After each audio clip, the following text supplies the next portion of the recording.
akhirat esok dengan keadaan yang cukup gembira dan cukup nyaman. Jadi ahli sunnah wal jamaah termasuk Syiah, Isna Asyara, termasuk Yahudi, Nasara yang percaya kepada Taurat dan Injil, mengatakan azab kubur ada, azab kubur ruh dan jasad serentak. Baik, itu kisah tentang azab kubur. Proses melalui Al-Hakumut Takatsur. Dia tak jelas, tak ada dalam azab kubur satu perkara. Sallam telah menceritakan binatang dengar azab kubur.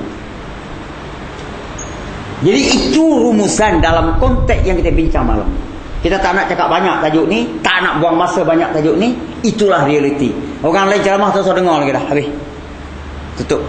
Buang masa je. Memang information dia banyak tu dah cukup, dah memadai. Kalau nak research sendiri, sila baca buku. Buku yang kita pakai Ar-Ruh tu dah ada diterjemah dalam bahasa Malaysia. Sebab apa? Kita nak isi keluarga kita di sini ni dengan maklumat yang nak hidup. Itu yang nak mati. Yang hidup ni bagaimana perlu dirancang. Bagaimana, apa benda yang perlu dibuat.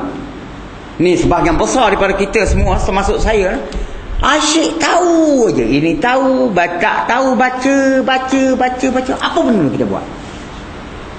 Ni keluarga lelaki-lelaki perempuan. Ilmu tiap-tiap malam disaji oleh ustaz-ustaz, oleh penceramah. Waktu buat balik, buat perkasam, buat perkasam. Berapa tempayan dah tak tahulah. Apa benda yang kita buat? Hal kebajikan apa benda yang kita buat? Kita nak statistik, insya-Allah tahun ni kita kata kita nak selamat 2-30 orang anak-anak yatim. Insya-Allah kita akan rekod, kita bagi keluarga kita dengar. Ada, memang keluarga sumbang duit. Tetapi kita nak lebih, pergi tengok sendiri. Itulah alhamdulillah. Tapi sekarang apa, bangunan dah siap, pelajar dah ada. Nak kendalikan tu tak ada duit pula. Saya dah bercakap dengan Ustaz Zul, dengan rakan-rakan semua, tolong suruh ni sebulan 300 saja, standby 300 saja. Ambil seorang ustaz daripada Indon pergi mengajar sana, bayar 300 direct ke dia. Tak sah melalui saya. Ada situ. Itu satu benda. Banyak lagi yang terlepas pandang oleh pihak yang perwajib tadi, dengan anak yatimnya, dengan ibu terbiarnya, dengan masyarakat terbiarnya, dengan macam-macam lagi. Kita nak adakan tempat-tempat yang kita pergi melawat, bawa keluarga wanita pergi, bawa keluarga lelaki ni pergi, tempat-tempat yang sumbangan yang perlu kita sumbang. Itu salah satu cawangan. Lepas tu kita nak cakap bab ekonomi. Setiap sen duit kita tu jangan alih pada tasko dan apa-apa benda tu adalah laknatullah alaih, tu buat Yahudi lah kontrol kita. Macam mana kita nak sedarkan benda ni? Ilmu dah banyak dah, sampai kat shilling dah, tapi masih duk makan ayam tak sembelih lagi. KFC, anak baru menetas, baru bersalin, anak tu mata pun nak telek lagi. Nak jangan nanya nak, nanti besar mak awak pergi KFC.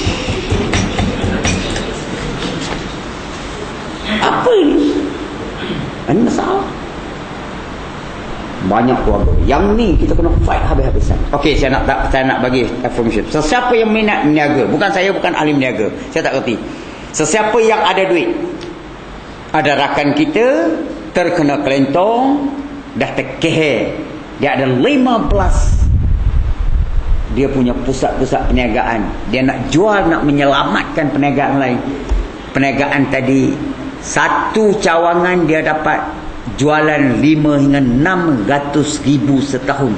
Dia nak jual 400 ribu ke 400 lebih, pergi direct nak tanya dia, saya nak beritahu, kita kena tolong orang ni.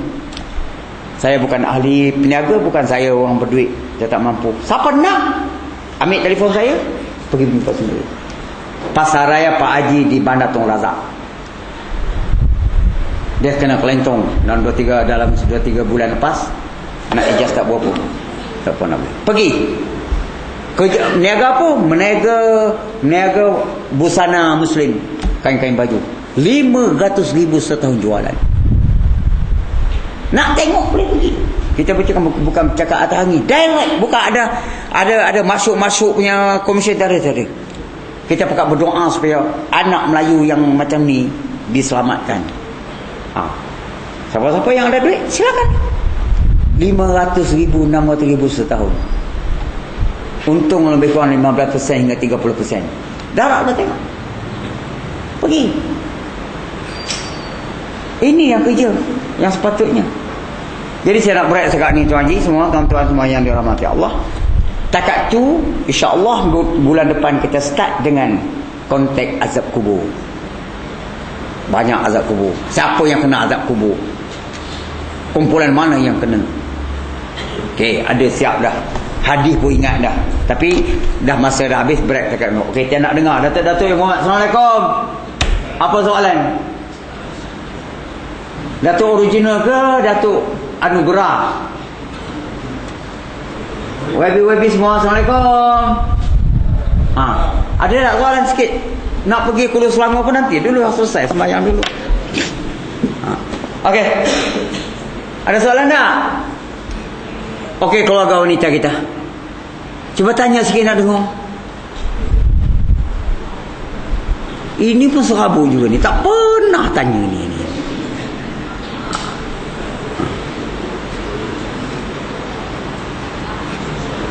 Wanita dengar. Wanita buang anak terlalu ramai sekarang. Berzina terlalu ramai. Pelacuran terlalu ramai. Danduk terlalu ramai. Gantung tak bertali terlalu ramai. Tinggal rumah suami diinayah oleh suami terlalu ramai. Kenapa tak ada soalan? Bagi Datuk-Datuk ni dengar ni. Habis. Datuk-Datuk YB, dia pun tak tanya sudah. Tak sudah, kita balik je lah. Adalah soalan-soalan sikit-sikit. Assalamualaikum. Alhamdulillah. Tak ada. Alhamdulillah.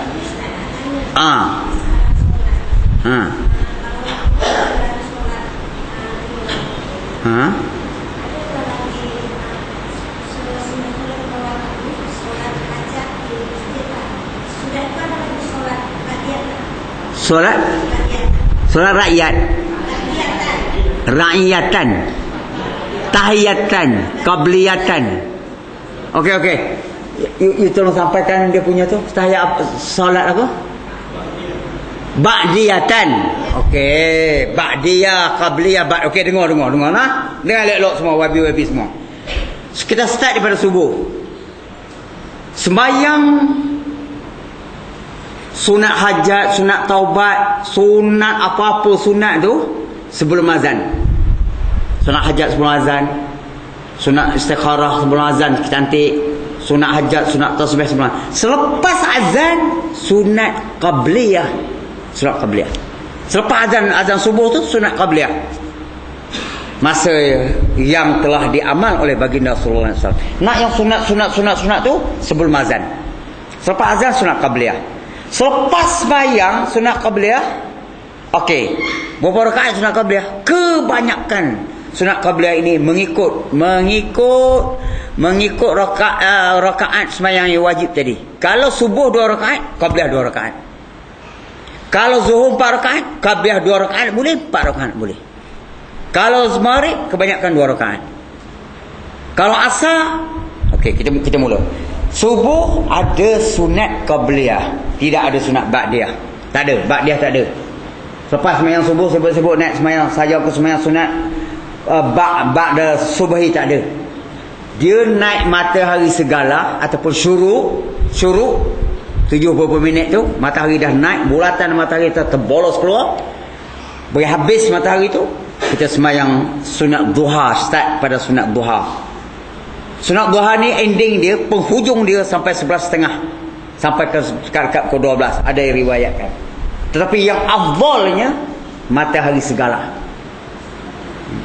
Okey, clear. Sunat subuh ada sunat qabliyah, tidak ada sunat ba'diyah. Subuh ada sunat sebelum subuh, tidak ada sunat selepas subuh. Baik. Zuhur pula ada sunat sebelum zuhur, ada sunat selepas zuhur.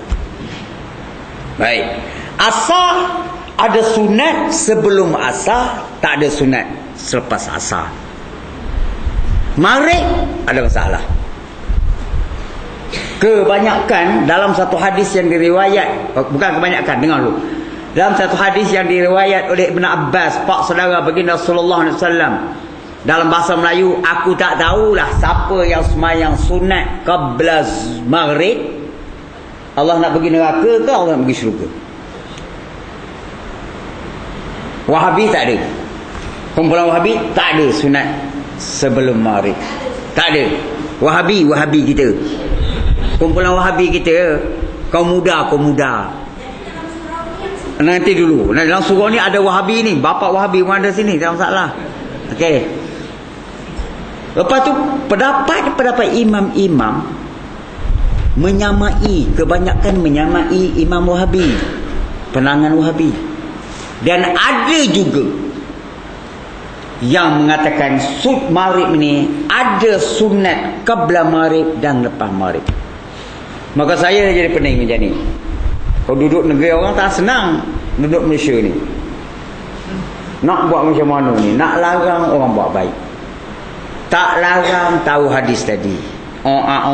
Kebetulan kena ceramah di Surau An-Nur dekat Datuk Harudin. Pergi sana dongdang ni antara maghrib dengan isyak. Masa maghrib